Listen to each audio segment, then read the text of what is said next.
The second book of Enoch. And while I slept, a great distress entered my heart, and I was weeping with my eyes in a dream. I could not figure out what this distress might be, nor what might be happening to me. Then 2 huge men appeared to me, the like of which I had never seen on earth. Their faces were like the shining sun. Their eyes were like burning lamps. From their mouths fire was coming forth. Their clothing was various singing. Their wings were more glistening than gold. Their hands were whiter than snow.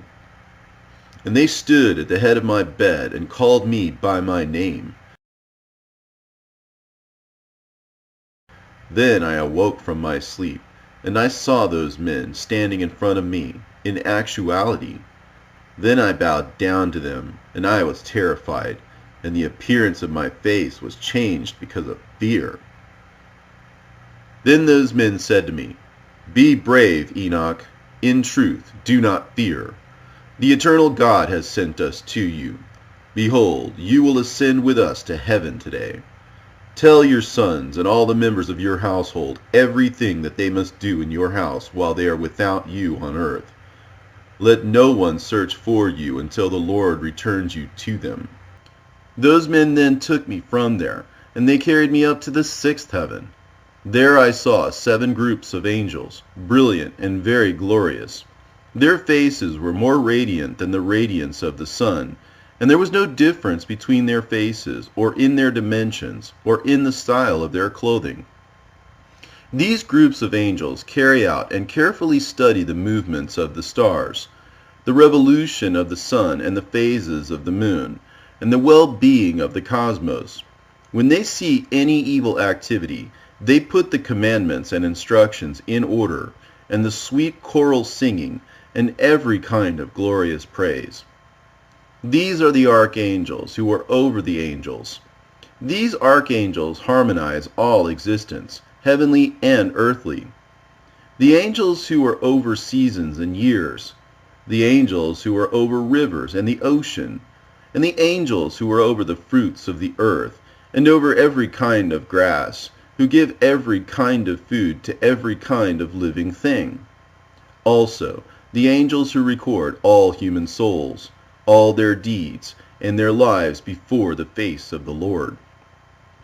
And in the midst of them are 7 phoenixes and 7 cherubim, and 7 six-winged beings, having but one voice, and singing in unison. Their song is not to be reported, and the Lord is delighted by his footstool. Then they went to their places, in joy, merriment, and in immeasurable light, singing songs with soft, gentle voices, while presenting the liturgy to him gloriously. They do not leave by night, nor depart by day, standing in front of the face of the Lord, and carrying out his will. Cherubim and seraphim, standing all around his throne, 6-winged and many-eyed. They cover his entire throne, singing with gentle voice in front of the face of the Lord. Holy, holy, holy is God, the sovereign Lord. Heaven and earth are full of his glory. The Lord sent one of his glorious ones, the archangel Gabriel. He said to me, "Be brave, Enoch. Do not be frightened. Stand up. Come with me and stand in front of the face of the Lord forever." How many are his commands, his multiple voice? The Lord's throne, supremely great and not made by hands. The choir stalls all around him, the cherubim and the seraphim armies, and their never silent singing. Who can give an account of his beautiful appearance, never changing and indescribable, and his great glory? I fell down flat and did obeisance to the Lord, and the Lord with his own mouth said to me, "Be brave, Enoch. Do not be frightened. Stand up and stand in front of my face forever." Michael, the Lord's archistratique, lifted me up and brought me in front of the face of the Lord. And the Lord said to his servants, sounding them out, "Let Enoch join in and stand in front of my face forever."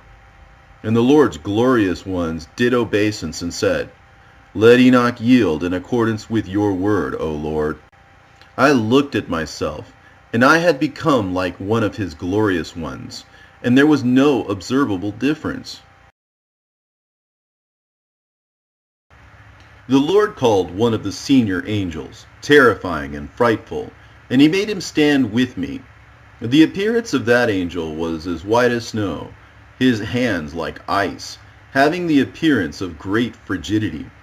He chilled my face because I could not endure the terror of the Lord, just as it is not possible to endure the fire of a stove and the heat of the sun and the frost of death.